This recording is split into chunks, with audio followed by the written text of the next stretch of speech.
If you have a gap zero, even you have a bone loss, you don't need to worry so much about the disinfection in the inside of your implants. El gap cero o el mínimo gap es importante para los implantes bone level. Biológicamente tiene que comportarse mejor porque no hay filtración bacteriana. Tratar de alejar ese filtrado inflamatorio hacia una zona supramucosa, si pudiera ser, o por lo menos supracrestal. Que esas bacterias no tengan acceso a ir colonizando. El implante de Ticker con ese ajuste y con ese control del gap nos permite enterrarlo. Para hacer gap cero en rehabilitaciones múltiples, desde mi punto de vista es imprescindible usar un pilar transepitelial. Este gap cero, aparte de garantizar una conexión libre de bacterias, también en definitiva nos está garantizando una estabilidad. Las prótesis en boca hagan muy poco daño y además estén garantizadas por mucho tiempo. Logra ese que llamamos gap cero. Lo que estamos logrando de esa manera es que las bacterias no ingresen en ese espacio.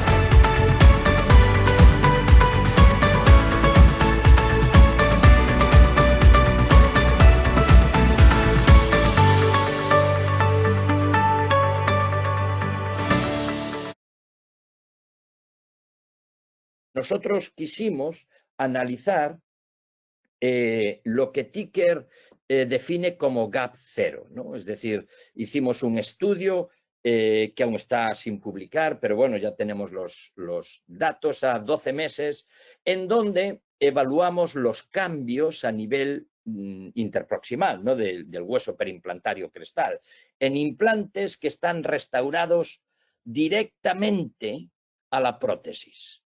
El diseño es por CAD/CAM, perfecto, pero directamente a la prótesis, comparándolos con implantes en donde colocamos prótesis sobre pilares intermedios. Estos dos escenarios, en donde vemos los dos implantes, en donde vemos pilar intermedio en este caso, y vemos la prótesis que también se hace por CAD/CAM sobre pilares. Sin embargo, aquí la prótesis va directa al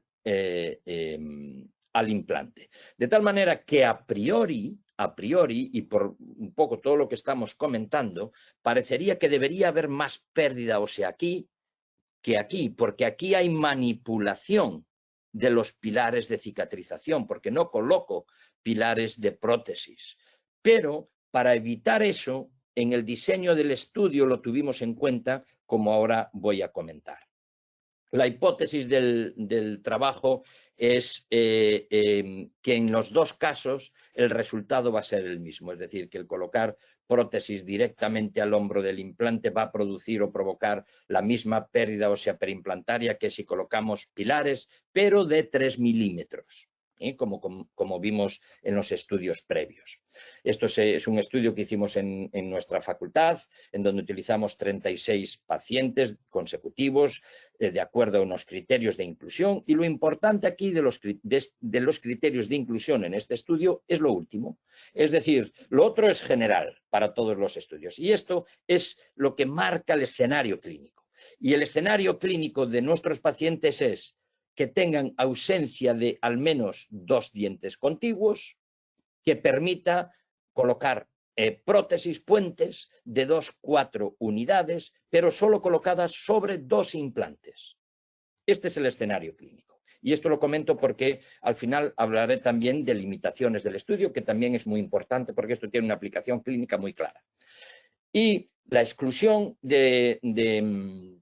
los criterios de exclusión, bueno, pues son los de siempre también. Aquí no hay nada especial, que no haya infecciones, que no sea fumador o que sea fumador ligero, y evitar zonas estéticas, ¿no? Evitar zonas estéticas, ir a las zonas posteriores solamente en el escenario de 2 implantes con 2-4 unidades, para evitar problemas estéticos en caso de que los pudiésemos tener. Entonces utilizamos como material 2 implantes de Mozograu Inex, en donde tenían unas características de diámetro y de longitud, como podemos observar aquí, y establecimos los 2 grupos de forma aleatorizada. Un grupo control, en donde utilizábamos el pilar. Para nosotros esto es la técnica estándar, es como se debe realizar. Para nosotros esto es el control. es como la clorexidina como antimicrobiano, pues para nosotros el tratamiento del bone level es con un pilar de 3 milímetros, ¿no?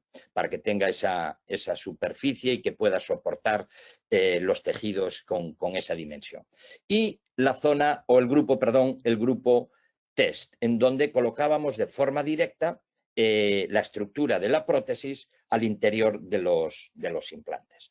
Y hicimos el siguiente modelo de diseño de estudio, en donde recogíamos a los pacientes de acuerdo a esos criterios de inclusión-exclusión, lógicamente el comité ético, todos estos aspectos burocráticos que hay que pasar, como sabéis, se hace la cirugía del implante y en este caso lo que hicimos para evitar el efecto inicial de sacar y colocar los pilares de cicatrización para que no hubiese diferencia entre ambos grupos, hicimos la cirugía sumergida.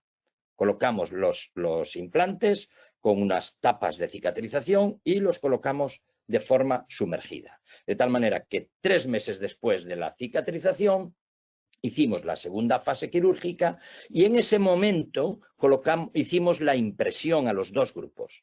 Tomamos las impresiones y en los 2 grupos colocamos pilares de cicatrización. Aquí se hace ahora la randomización y decidimos si va al grupo test o al grupo control.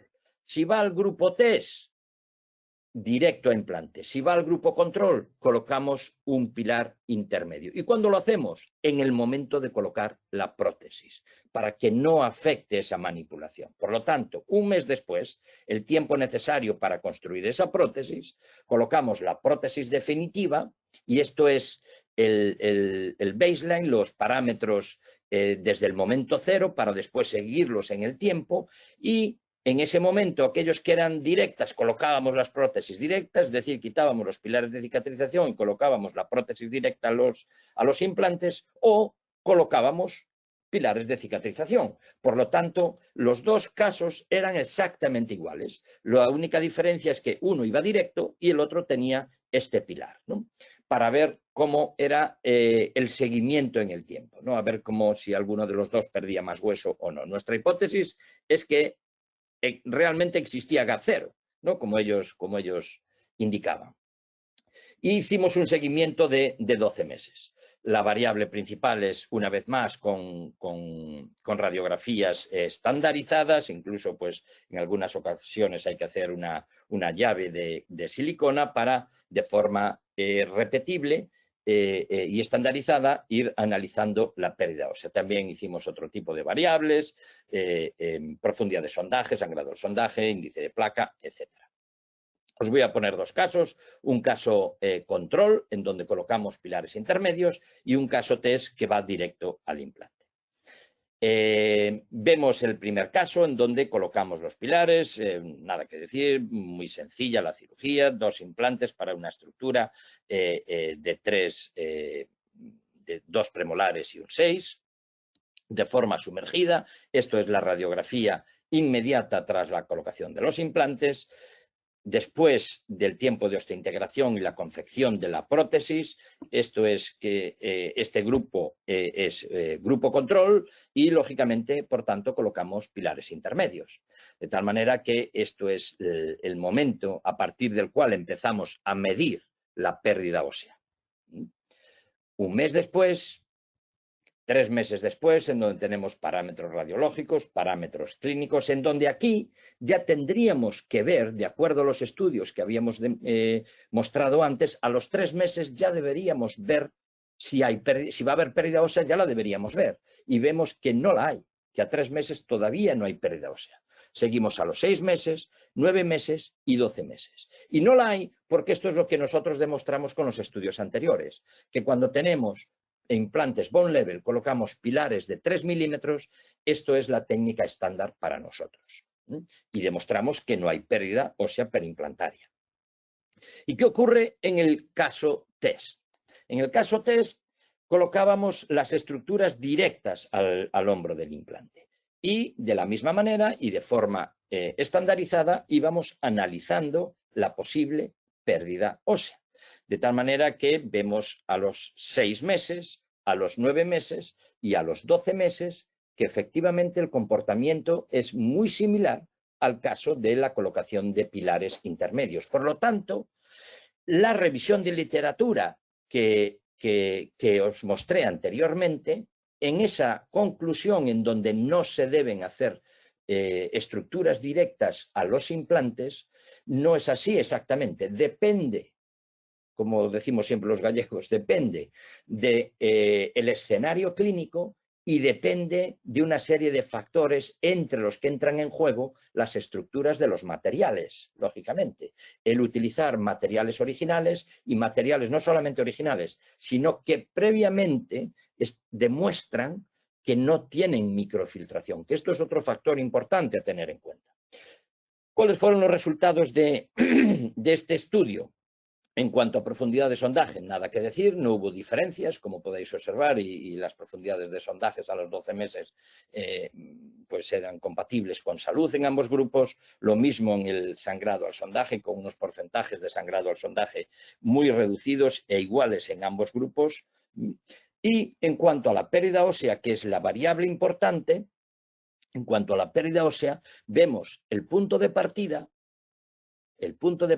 cuando colocábamos las prótesis, que es similar en ambos grupos. Esto es lo importante porque son dos grupos homogéneos con una diferencia muy clara, que es el pilar intermedio. Y lo vamos evaluando en el tiempo y vamos viendo que la pérdida ósea se mantiene en el tiempo, es decir, hay una cierta oscilación en lo que son los datos que probablemente sea debida a un remodelado que existe en el tiempo. Es decir, la osteointegración no es algo estático, es algo dinámico, de tal manera que yo hago una radiografía hoy, puedo ver una trabécula que está encima del hombro, porque además 0,5 o 0,3, 0,2 milímetros es muy difícil de ver, ¿no? Y aparte que son medias. Y fijaos el resultado al final de los 12 meses, ¿no? Decía que el remodelado óseo es algo dinámico, de tal manera que hoy puede haber una trabécula en una posición y a los 3 meses esa trabécula no está y está en otra posición, luego vuelve y así sucesivamente, ¿no?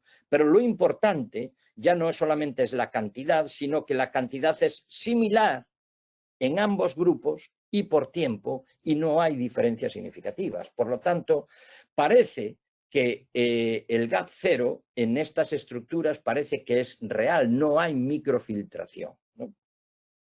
Y tanto es así que, bueno, yo revisé la literatura, lógicamente antes de empezar el estudio clínico, y encontré este estudio en donde analizan cómo es esa conexión entre su implante y el pilar.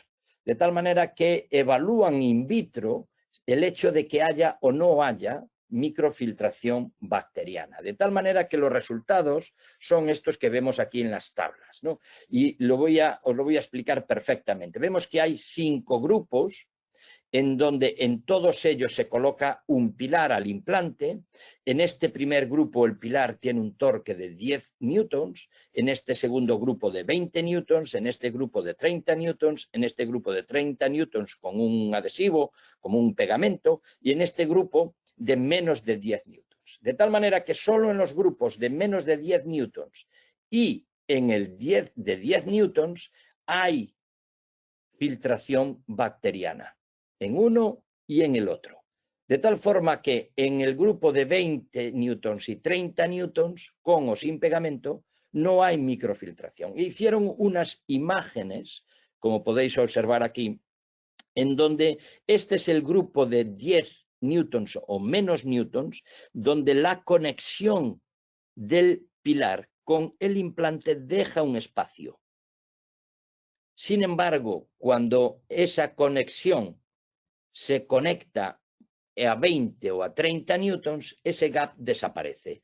Y eso es muy importante porque elimina la microfiltración, de tal manera que sí parece que hay gap cero analizado in vitro y con el estudio que nosotros mostramos parece que también lo hay a nivel clínico. Pero efectivamente muy importante, y esto es algo que debemos exigirles a las compañías, es que tengan estos datos. Porque claro, yo me tengo que fiar de su palabra ¿O será mejor que nos fiemos de la investigación y de la ciencia? Yo creo que el camino no hay duda. Hay que ir por la investigación y por la ciencia, porque son materiales que vamos a utilizar en nuestros pacientes y estos materiales tienen que ser de calidad. Por lo tanto, vemos que sí es posible hacer este tipo de tecnología, ¿no? Utilizar prótesis directa a los hombros de los implantes. Pero, como os decía al principio, este estudio tiene una serie de limitaciones y hay que ser honesto y hay que decirlo. Es decir, hay gap cero, es verdad, hay gap cero, pero hay que tener en cuenta que este gap cero, en este caso, solamente es en este escenario clínico, es decir, donde colocamos dos implantes y dos implantes que están colocados por profesionales que en principio tienen cierta experiencia, y esto implica que estos dos implantes los van a colocar casi siempre, porque nunca se puede decir siempre, de forma paralela. Y en estas estructuras es muy fácil hacer un CAD/CAM directo al implante. ¿Qué ocurre ahora? Vamos a imaginarnos una estructura de una arcada completa donde haya 6 implantes y haya 2 implantes que no están paralelos. Esa estructura directa al implante es muy difícil meterla. De tal forma que el CAD/CAM directo al implante solamente va a hacer ese gap cero cuando realmente tiene las mismas condiciones que acabo de mostrar in vitro, porque si no es muy probable que ese gap cero no exista. Entonces, esto lo podemos utilizar en estas condiciones, cuando yo coloco 2, 3 implantes probablemente en línea recta. Ya no hablemos de cuando hay curva, ¿no? Colocamos, por ejemplo, a veces grupo anterior y posterior, en línea recta y lo más paralelo posible para que realmente ese efecto de gap cero exista. Y por otro lado, no cabe duda que aún a pesar de tener gap cero, esto tiene una desventaja respecto a esto. Y ahora os voy a poner el ejemplo clínico. Imaginaos que esto es una paciente, lleva 12 meses. Imaginaos que esta paciente viene 3 años después, que se le rompió la prótesis. Perfecto, se le rompió la prótesis, no hay ningún problema. Vosotros diréis, se saca la prótesis, se hace otra y se vuelve a colocar. Pero el hecho de sacar esta prótesis significa que voy a romper la unión que tengo aquí. Sin embargo, en este otro grupo no voy a romper la unión, porque retiro la prótesis y queda el pilar. Y este pilar es el que mantiene las estructuras de la mucosa perimplantaria, esa parte transgingival que es tan importante para que proteja la estructura ósea, de tal manera que la encía es la que protege la osteointegración. Por eso tenemos que ser muy respetuosos con esta mucosa perimplantaria. Y esta es la tercera limitación. Claro, en caso de que tengamos que retirar la prótesis por cualquier motivo, la mucosa o la inserción mucosa perimplantaria se va a romper. Y lógicamente, si se rompe, provocamos una herida, porque quedaría el tejido conectivo dentro, quedaría expuesto. Y un tejido conectivo expuesto en el organismo no existe. Biológicamente eso no existe. Enseguida se cubre de epitelio. Por lo tanto, vemos que en determinadas circunstancias clínicas esto es posible.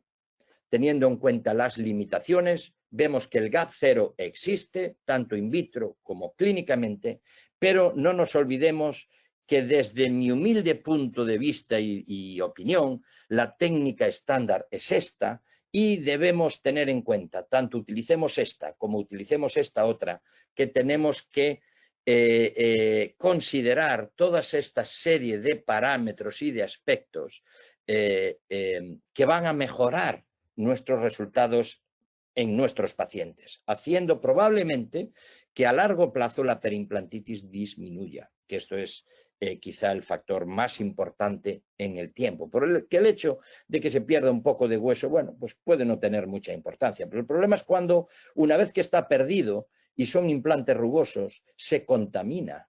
Claro, no se va a contaminar a los 6 meses o al año. Esto probablemente se contamine a los 6, 7, 8 años. Y si es fumador, igual se contamina más rápido. Y si es diabético, igual se contamina más rápido. Y si tiene periodontitis, igual se contamina antes.